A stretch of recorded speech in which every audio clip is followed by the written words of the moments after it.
I have 8:33 on my watch, and for the record, this is a CCU meeting of the Guam Waterworks Authority working session.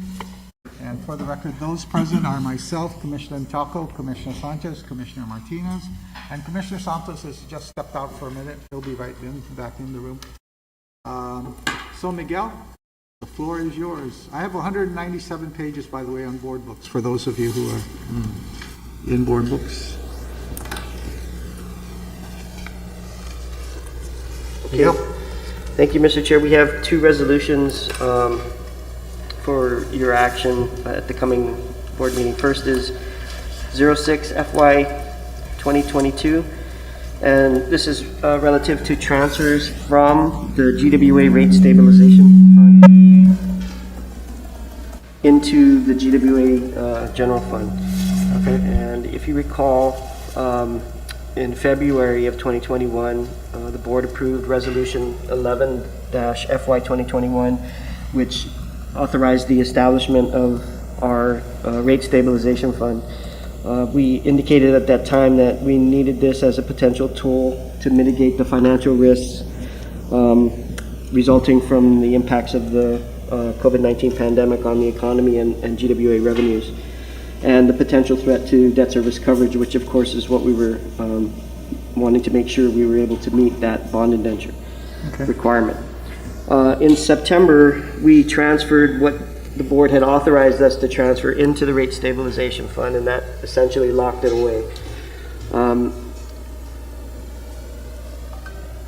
In that resolution that was passed, 11-FY 2021, there was a requirement that any transfers out of the rate stabilization fund into our operating fund needed to be approved as part of the annual budget. We did submit a fiscal year 2022 budget, which included potential transfers or planned transfers from the rate stabilization fund. However, because that was part of the 5-year or the comprehensive review and update to our 5-year financial plan, which is still pending action by the PUC, we submitted an interim budget which essentially just rolled over the fiscal year 21 budget until such time as the PUC takes action on our proposed fiscal year 22 budget. And so we want to make sure that we maintain our debt service coverage ratio, and since the PUC has not acted on the fiscal year 22 budget, we're bringing this resolution before you to authorize us to transfer up to $2 million out of the rate stabilization fund and into our operating fund. Okay. So Miguel, I think what we would be interested in is how much would be left over in the rate stabilization fund after this transfer, after this proposed transfer? So we would only transfer when we need to, if it looks like based on the revenues our debt service coverage would be impacted. Okay. We're asking for authorization up to $2 million because that's what we anticipate we would likely need between now and the time we have to come back and update you after the PUC approves or takes action on our comprehensive rate request. The balance would be 11.4 less whatever we transfer at. Okay. Thank you. Commissioner Sanchez, you have a question. Thanks, Mr. Chairman. And then Miguel, just refresh our memory. When we take it out, do we replenish that fund over time? Or you're waiting for the rate case to be finalized? From that comes a flow of revenue, and then we over time try to put that money back into the reserve. How do we think about that? So the reserve is a long-term tool. What we can put money into the rate stabilization fund if we have excess, if we do better than financially projected. So the purpose of the fund is to, when you do better than expected, you set money aside and lock it away, and then when you do worse than expected, instead of raising rates to account for that lull in financial performance, you transfer out of the rate stabilization fund and recognize that as revenues. So if we will only replenish if we have the ability to replenish, if we receive if our revenues are better than anticipated. Right, so Okay, there's, Commissioner Sanchez. the reason I ask is, I mean, I appreciate the logic, it makes sense to me, but so the thing I think about is, as you put it well, if we do better than expected, at this point, given the realities of the economy and that we know there's a revenue challenge for GWA, and we're still in discussion with the PUC as to what exactly their rate decision will be, right? And to be safe, we've created this reserve. It's money we've always had, and now we're going to take from that reserve for exactly why we created it, to supplement, if needed, up to $2 million worth of income, and that's allowed to flow through to debt service coverage. That extra $2 million, we get to count it kind of like revenue, right? Yes. Okay, and then if we do better than expected in future years, you know, two thoughts occur to me. One is you put the $2 million back. The other one is traditionally we lower the rate, right? You can play with it either way, but I would imagine there's a floor in that reserve fund we don't want to go below, otherwise it kind of loses its purpose, right? I mean, because, you know, you could make the case if things do better than we expect down the road, you say, okay, then lower the rate, right? You're getting the revenues in, more than you expected, so lower the rate. That's a tool. The other tool now is, well, if we do better than expected, we put it back in the fund, because we want to keep that fund at I'm assuming some minimum level. Have we thought about, is there a minimum? Keep in How mind do you think about that? Keep in mind that the rate stabilization fund is, once we establish it, those funds are quote unquote locked away, right? We do have other reserves which are part of the board's policy on our debt service coverage. Remember, we lowered it to 1.4 from 1.75, and then we established a minimum of 120 days in available reserves, right? And so that is still So that's there. your floor, the 120 days, more or less. The rate stabilization fund, we put in what we thought we would need, but if the worst case scenario that we projected pans out, then we will end up using all of it, and there will be no floor on that. Okay, thank you, Commissioner. Thank you, Miguel. Yeah, I think one of the things that I remember is we, back in the days when we were on the PUC, Simon, we were setting the rate setting at 1.75 to give enough of a cushion should the economy dip, should revenues dip, that they wouldn't have to ask for a rate increase. And at the same time, we never would lower that. We left it as that. And this is a version where we're now tightening up so that when we get rate increases, we're getting the as close as possible to exactly what we need. And so therefore, this rate stabilization fund actually gives us a little bit of a cushion. Thank you, Mr. Chairman. Commissioner Chaco. And Miguel, the current trustee of the RSF is Bank of Guam? Okay. And what would the requirements of the trustee to do the transfer would have to come from a resolution by the CCU? Okay. Okay. That's what this is. Okay. We're doing it this way because we've proposed potential transfers in the budget, which you approved, but the PUC is not approved. Okay. So normally we'd lay it out part of our budget submission. In this case, the budget that we proposed and that you've approved is pending action, so Yeah. we need the flexibility for this one-off resolution. Okay. And this also will require PUC okay. No, this The is transfer into it will not require PUC, only our okay. Okay. only our. Thank Okay. you. Thank you. Any further questions? No? Okay, next issue, Miguel. Next, Mr. Chair, is Resolution 07, FY 2022, and this is seeking approval to begin the procurement process for essentially two procurements: indefinite delivery, indefinite quantity, design build services contract for island-wide sewer collection and transmission system and rehab replacement. And then corresponding to that would be a project management and management services. So idea for a project. Sewer.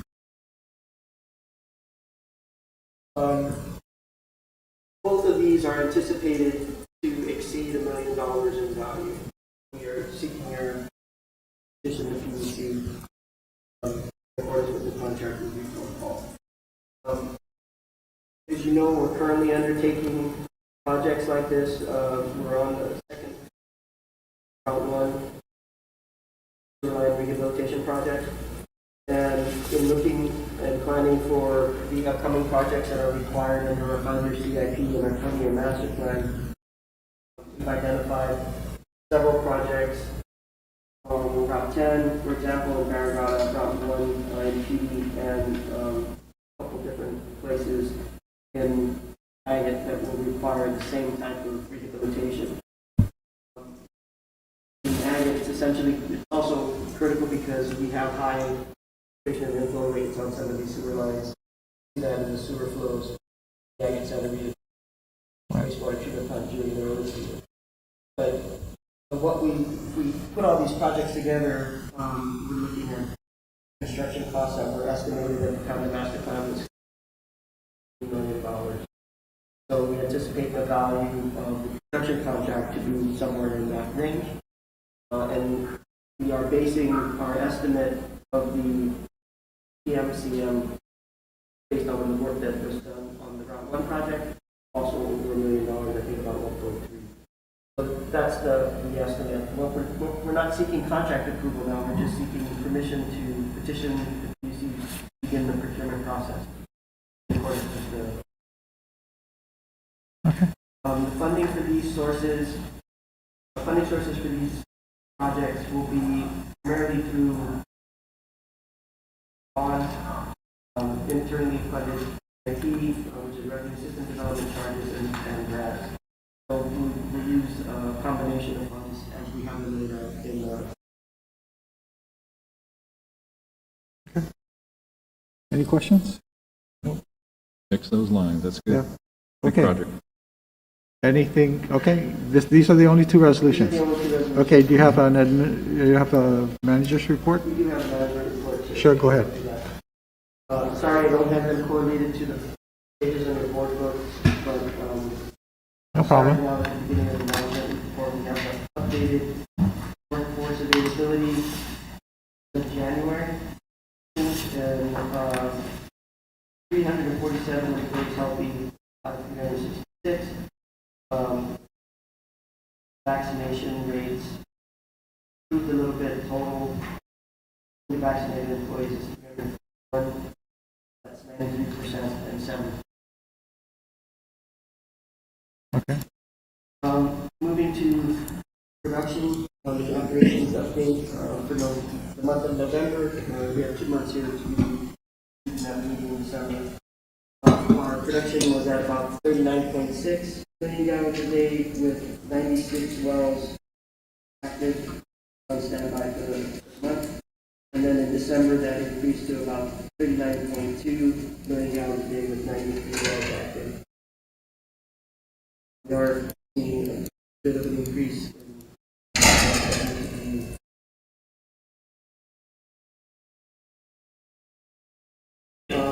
on Maui, production held steady at about 1 million gallons a day for both months.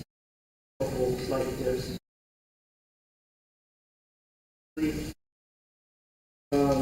Moving on to the distribution system summary for November, we have water booster pump station operability at 94.5%, slight increase from the previous month. And then in December, that dropped to 90.9%, particularly in northern and central districts. We did have a couple pumps that went out. The western Watauga area, the central areas, we have been operating without the Wilmer Hills reservoir, so the pumps are working extra hard along Brigade, Wilmer Hills, and then onto issues with those areas which we're working through. The parts are on order, so we anticipate making those repairs and bringing those numbers up. Okay. On the distribution tank levels for November, everything held fairly steady throughout most of the month, and then we started to see a drop in the reservoir. 7 tanks towards the end of November and the beginning of December. Take that up. Maintaining our reservoir levels. wastewater collections. For the wastewater pump stations, for November, we had pump station operability of 86%. Now slightly from the previous month. Then in December, up to 87.8%. A little bit with the replacement of some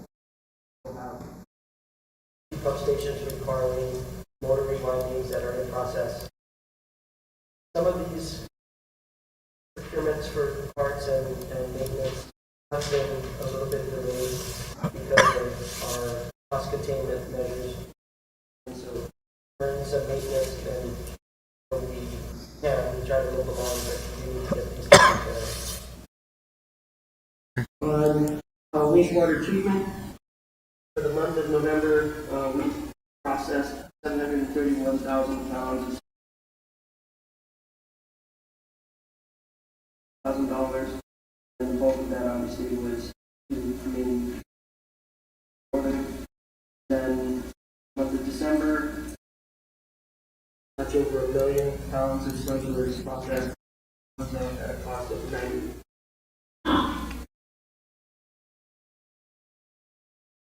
Moving on to our asset management, we present the cumulative results through December. So in terms of corrective maintenance versus preventive maintenance, we're at a ratio of 1 to 2, so 2 times as many PM work orders than corrective maintenance work orders. In terms of work order completion, cumulatively, preventive maintenance is at 91% and corrective maintenance is at 96%. Look at corrective maintenance equipment versus leak repair. The split is about 54% leak repair and 46% equipment repair.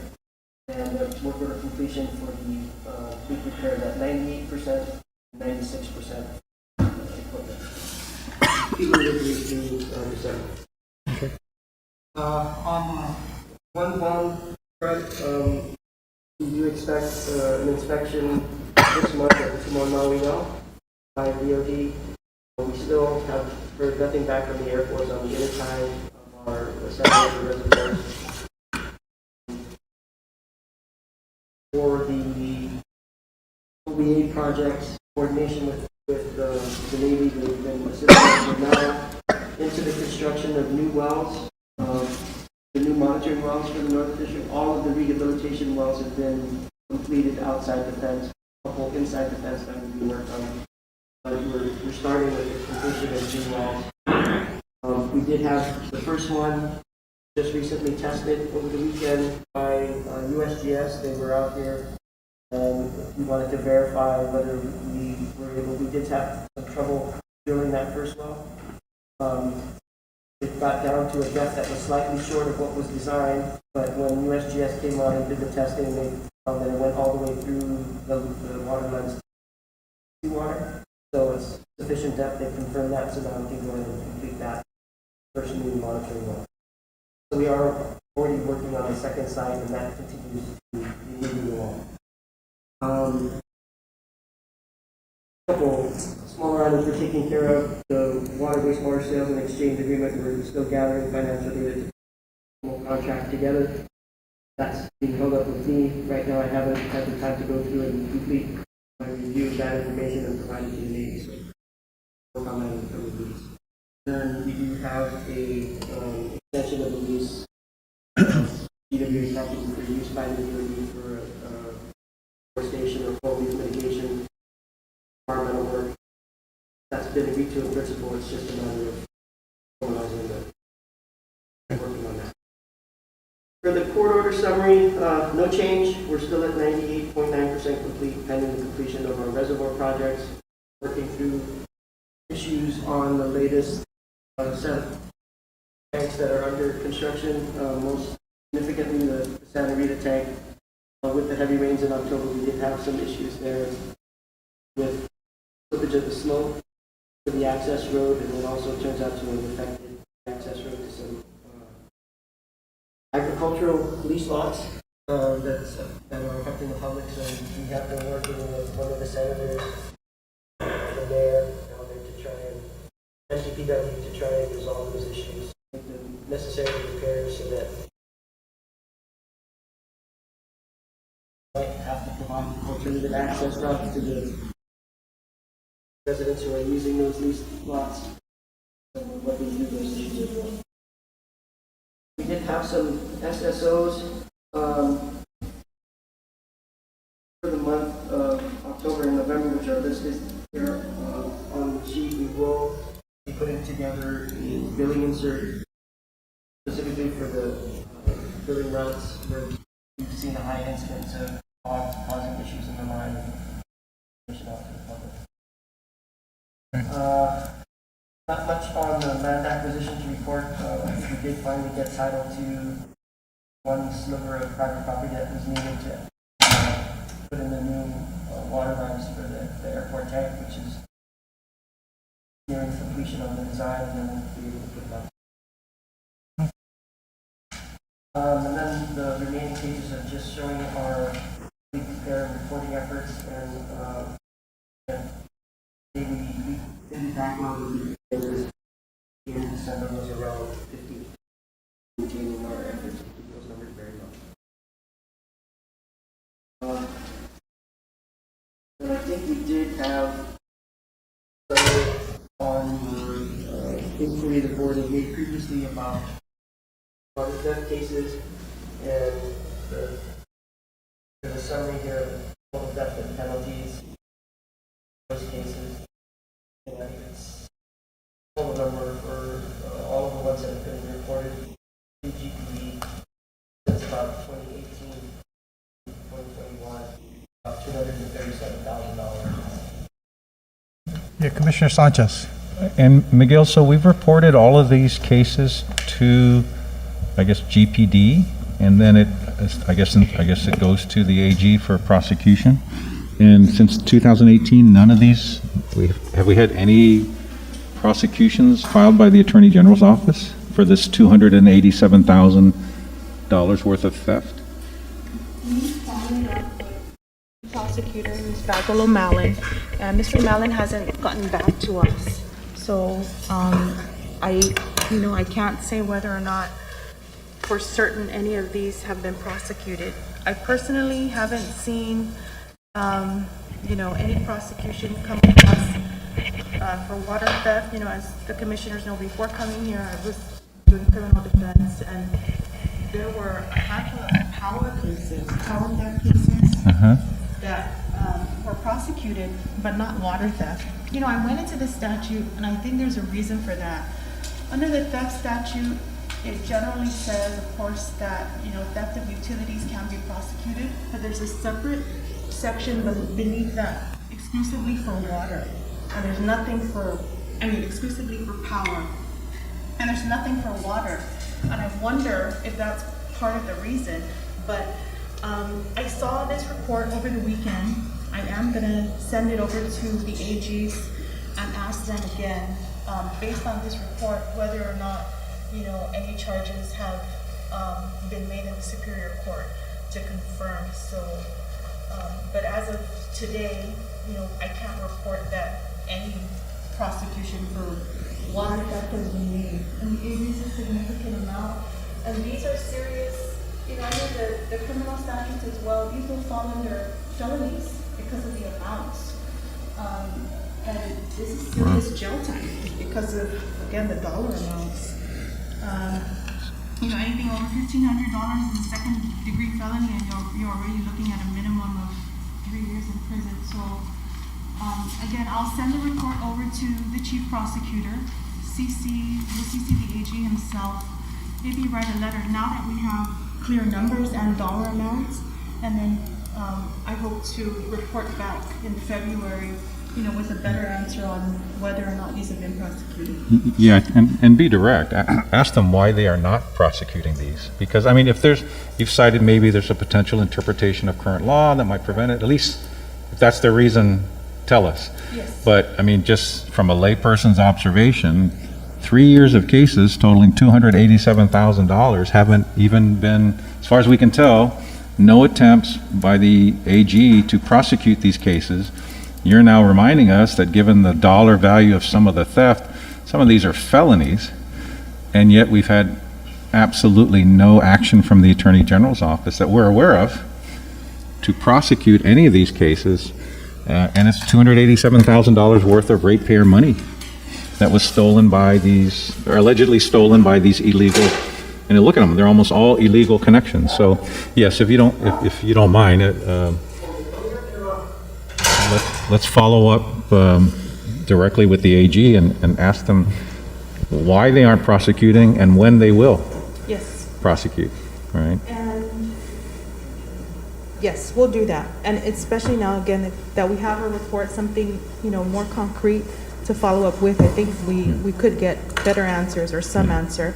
I also want to say that I know GPD, when they receive a report, they have the task, I don't know if it's their responsibility, but they have the task to complete, I guess, a rap sheet, so to speak, and then they always indicate the disposition of, the outcome. After they refer it, GPD on their end will say whether or not, if they'll say prosecution decline, whether or not it was, whether it moved forward. So I think we can also separately follow up with GPD.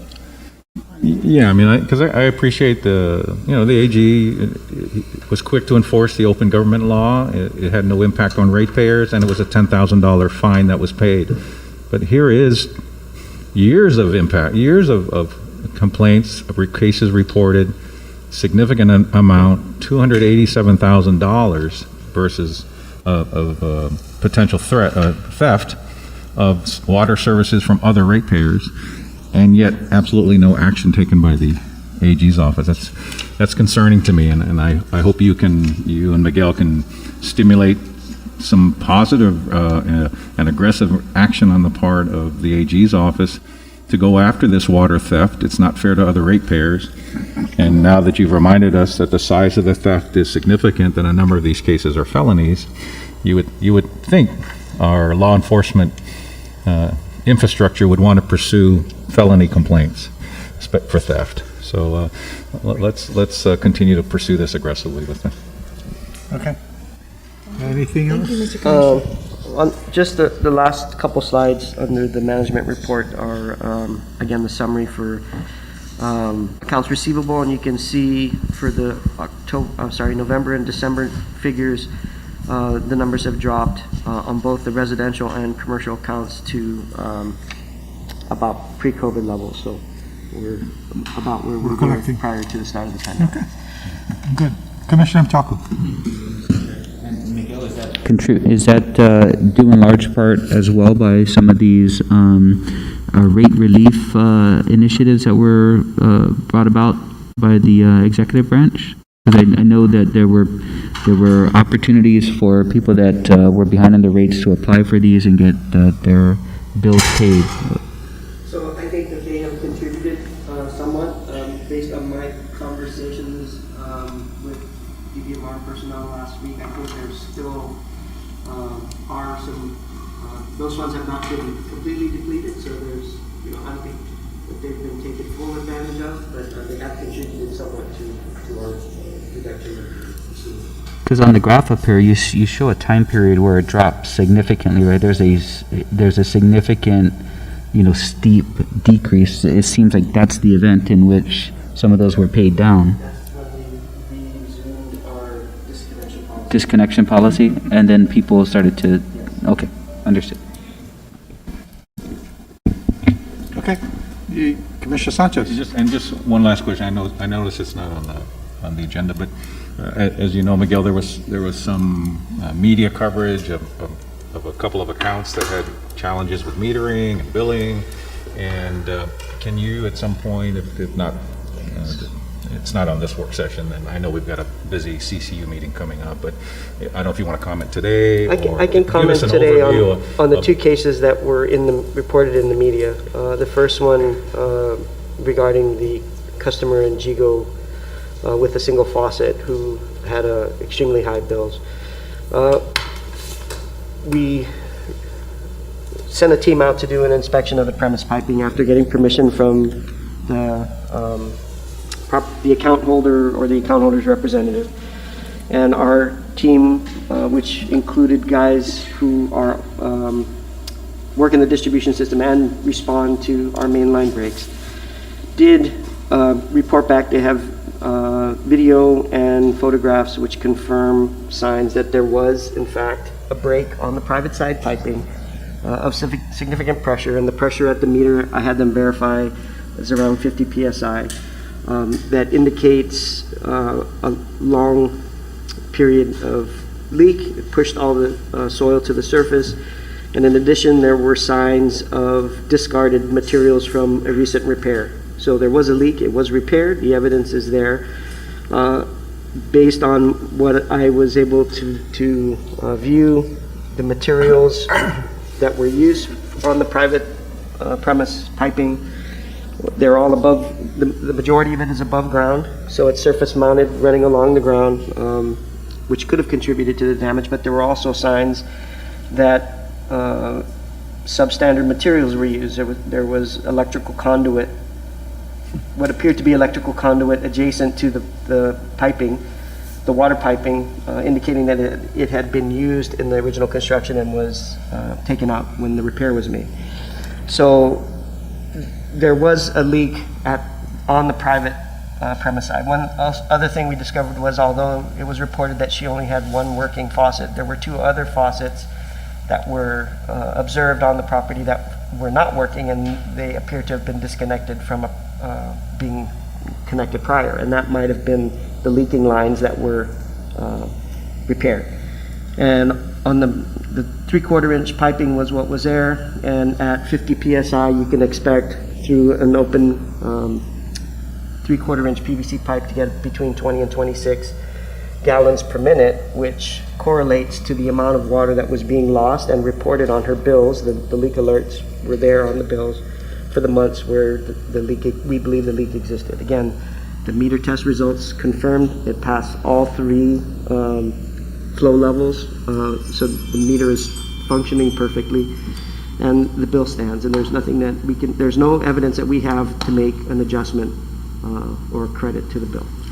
So it stands, and I think that, we are working on trying to get that account holder some assistance. We've reached out to nonprofit organizations and the governor's office for any available assistance for utilities that might be available, and we're working with their staff to try to connect them. On the other case that was reported, this was for an account, and the allegation that there was GWA piping that was leaking, but there was a disputed bill. In that instance, the person who was speaking to the media is not an authorized account holder. It's actually the son, and the son, to my understanding, had acknowledged the bill that the mother is disputing, and in records of the conversations with our customer service department, there was an indication, again, this is above ground piping, and he suspected that it had been damaged by feral pigs, and that's the reason why there was a leak, and he acknowledged the leak and was prepared to work out a payment plan. So, I'm not quite sure where the disconnect is, but in response to the media article, we did send a crew out, and there was in fact a surface-mounted GWA line that also had some leaks from a repair clamp that had come loose, and those have been corrected. However, the line itself, the location of the line is behind a fenced enclosure, so we don't have regular access to that line. So we're looking at what we need to do from a distribution system standpoint to resolve that issue. Commissioner Sanchez. Yeah, so we know meters have been a challenge, but generally speaking, they appear to be working better over the past few years, and then these jump out. The one I recall, and correct me if I got them backwards, there was the woman who, again, her son was also commenting on, I guess he doesn't live here, but he was coming to help his mom or something. And that's the GGO account, the $36,000 one. That was the first one that hit the media. And again, I thank you for updating us. I'm only judging from the media reports. Some of the things that stood out for me is I know we have a system that says, hey, Mr. Sanchez, your average usage is higher than usual, and it's on the bill, which is a step in the right direction. But, and correct me if my memory is incorrect, my memory says that though there were wild swings in January, February, March of last year, and then you said we went out and inspected it. Was the inspection just in the last 90 days, or was it when the meter values were swinging so wildly? Or when did we do the inspection? So I'm going to take issue with the meter value swinging so wildly. There was the period of the leak where the metered amounts shot up, and then they dropped down, apparently after the leak was repaired, and that's kind of visible from the log. So there was no swinging except for the period of when there was a leak. The inspection was conducted in response to the media story. It's on private plumbing. Private plumbing was inspected So I'm only confused. after we got Wait, permission. Just help me with this. We inspected that in the last 60 or 90 days, but that some of that bad leakage was occurring February, March of Months ago. 8-9 months ago. So one of the challenges for everybody, including especially ourselves, is any leak repair that may have occurred between 8 and 9 months ago that we don't take a look at till 30 days ago. I mean, it just leaves a lot of gray area, right, for speculation, right? And so I'm trying to think of improvements to our system where we can catch. It's one thing to say, Mr. Sanchez, your bill is running higher than usual. But I'm wondering if there's a system we can better do that when Mr. Sanchez's bill is 500% higher than usual, something that's, the number just jumps out at you that, my $30 a month bill becomes a $2,500 a month bill. How can we catch it sooner with the ratepayer and try to figure this out? Because a lot of this boils down to he said, she said. This is what our evidence shows 7-8 months after a meter reading that was high, let's say for a valid leak, right? And then we see, it's just a tougher, it's just a tougher sell. Yeah. And then the other issue that faces you is you got a $36,000 bill from a ratepayer. Are you going to cut them off? Are you going to collect? I mean, how do, we know it creates a situation none of us want, but we have to deal with it because it happens. And I'm just trying to think through better ways for us to attack it sooner, to try to catch it before it becomes a $36,000 bill, maybe when it's a $9,000 bill. Because something was going on. We believe it was a leak. You believe it was a leak. So they're saying there was no leak. So I'm going to be... And you get into that he said, she said stuff. I want to be clear that when the leak flag appears for 24 hours of continuous usage, that leak alert shows up on the bill. Mm-hmm. So if someone's not looking at the bill, mm-hmm. then that's an opportunity for it to slip. Where I think our process is weak is we don't have a reinforcing follow-up phone call or anything like that mm-hmm. yet. So the AGM for administration and support is currently working on trying to put together a report that tracks percentage change in accounts, flags that, calculates it, as the bills, meter data comes in, and then puts out a report daily that can be reviewed, and where there are significant changes in month-over-month usage, we start with a high-level review of that, and then look for any outstanding or anomalies, and then we make phone calls based on that. Yeah. So that report is being developed, and then we will implement a process change once we have it. Okay, because I just think to reassure our ratepayers that by and large our metering is accurate. There was a bump in the road. There's a media story, whether it tells the whole truth or the partial truth or whatever. We still want to try to serve our ratepayers as best we can with systems that help them. I'm with you. It's the first thing I'm disappointed in is the ratepayer ignored on the billing that, hey, ratepayer, something's going on with your usage, right? We can offer that service to ratepayers, but if they ignore it, then that's not really, at some point, hey, you have to take personal responsibility as well, right? But it's an unfortunate situation. It's blown up into this situation, and it reminds us of things we can improve upon, which you're describing. But it really puts us in that awkward, he said, she said, this is what we saw, and yet a ratepayer was informed early last year that something was going on with their average usage, and they didn't, as far as you can tell, they didn't appear to take action on that. But so that's one issue. The second issue is after Simon ignores it for 2 or 3 months, and he's now running a $10,000 a month bill instead of a $50 a month bill. is there a better system on our side that says, hey, we gotta step in now.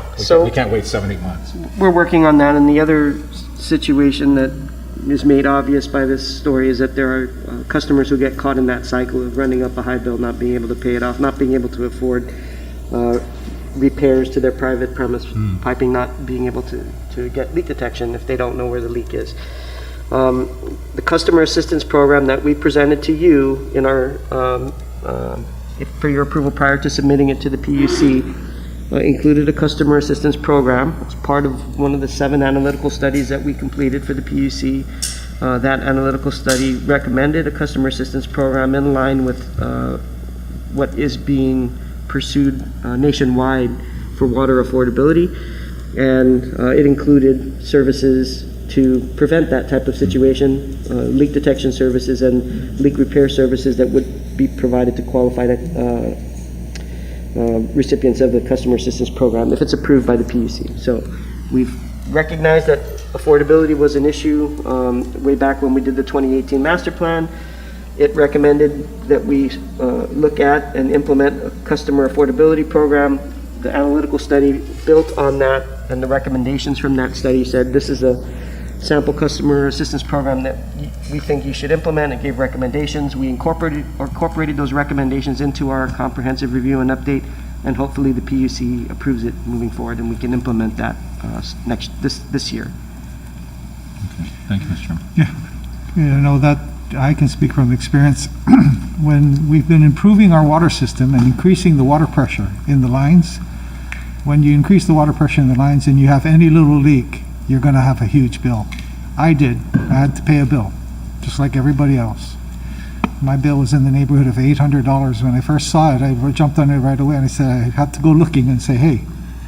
But the water pressure in my house is above 50 psi, and it leaks fast. You can lose a lot of water fast. So, as property owners, really, it's incumbent on you. The minute you get that first bill with a big jump, even if you don't see the little notice that says, hey, you might have a leak, you go running in and say, wait, what's going on? And, I have to tell you that there are plumbing companies out there that will do leak detection. They're not cheap. Yep. So, but neither is racking up a big bill. Okay? Thank you very much, Maybe this Miguel. assistance program is Is that a step in the right good? direction. But, some of these studies that we put in, that the PUC asked us, we said, yes, a good idea. We put them into them. We'll just wait and see what the PUC does with our rate increase proposal, our 5-year rate plan. Is that all for you, Miguel? Tulling, do you have anything to give us real quick? So if on board books, starting on page 73 is a financial overview for November and December. I just wanted to point out that the November debt service coverage under the second bullet is incorrect, and I'm going to have that fixed for the next report for the CCU meeting. It should be 1.26. Okay. So, the debt service coverage calculations is one of the reasons why we wanted to make sure that we got the approval to do the transfers in case, so that we can mitigate any issues with our debt service coverage. Our financial indicators for the month of December improved over November, except for debt service coverage and account receivables days, which went out by 1. Going to the next slide is a snapshot of the income statement for the year. And taking a look at that, our operating revenues for September were highest, although we also showed the lowest net operating income for in September, and that primarily had to do with adjustments and accruals. The year-end stuff? Right. The year-end Year-end, stuff that you book in yes, September? yes. Okay. The end of the fiscal year. And then going to the next slide is our is a picture of our water revenues by rates. Our residential contribution is right around 60%, and our commercial for FY '22 has been improving slightly. It went up from about 18.6% to about 20%. Our government is also improving. It went from 9% to 11%, and our hotel revenues are stagnating. So the next slide is a picture of our demand, which is pretty much a mirror of the revenues. Going on to our wastewater, because we have our flat rates for our residential sewer rates, the pie looks a little different. But if you move on to the demand, our wastewater flow looks much like our water flow. Moving on to our year-to-date expenses by categories, you'll see that our depreciation expense is the biggest slice of the pie, a little bit over 30%. And then our next largest group of expenses are salaries and benefits, which are between 25 and 30% of expenses. The next. One more time, telling your personnel costs, your salaries and everything is what percentage of total? It was 29% in 21, and in 22, it's showing 26%. Yeah, okay. So the other parts of the puzzle are increasing. Right. Like your debt service. Power, for instance, went up from 15% in 21 to That's 18%. That's a in darn 22. VIAC. Yeah. Who's running those things? Yeah, who's running that company? Anyway, okay. Anything else, Tully? Moving on to revenues and demand. This is just a picture of our water and wastewater demand compared to our revenues. As I mentioned earlier, September was our best month. Okay. And then moving on, this just shows it between water and wastewater so that you can get a picture. The next slide is a picture of our revenues against collections, with actually June being our best collection month. We collected almost 9.2 million in June.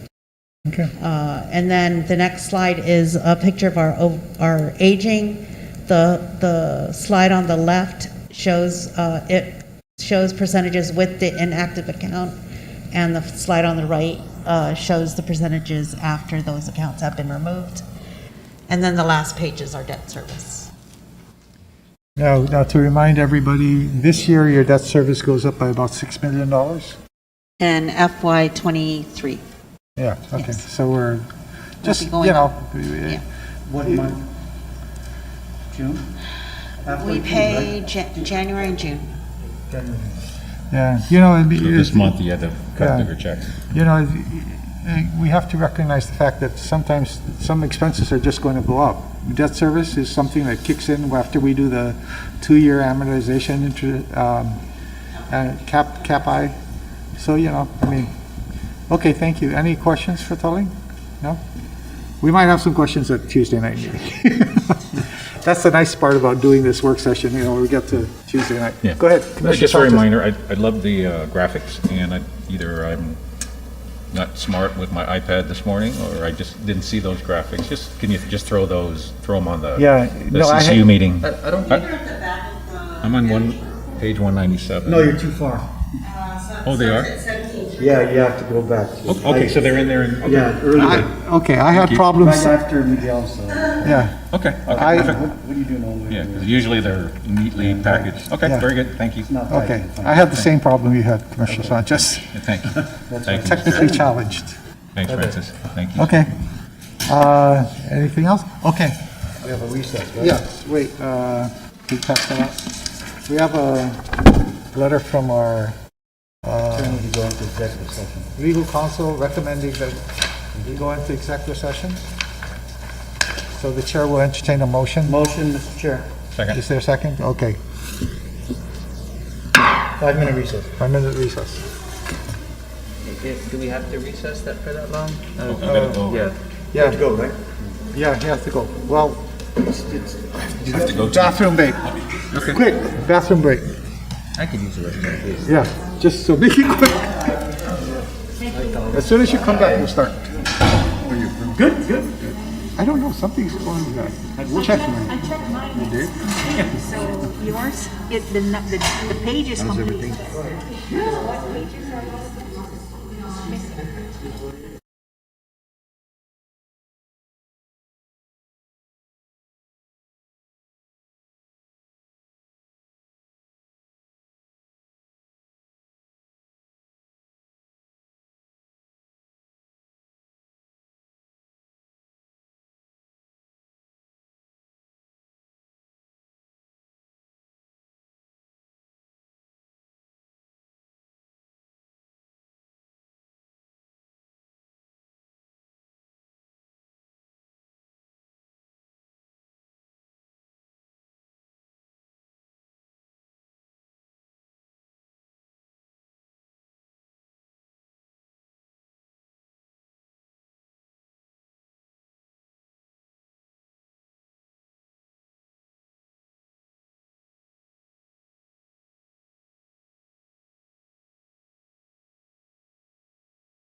Let's start the executive session.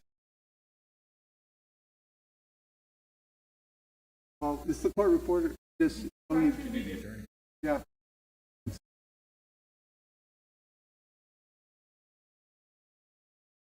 Got it.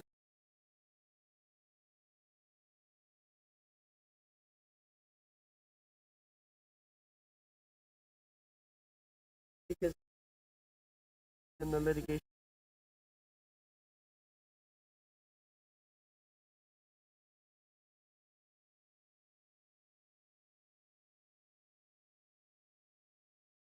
Yeah. The file. But Vince was on since the beginning of the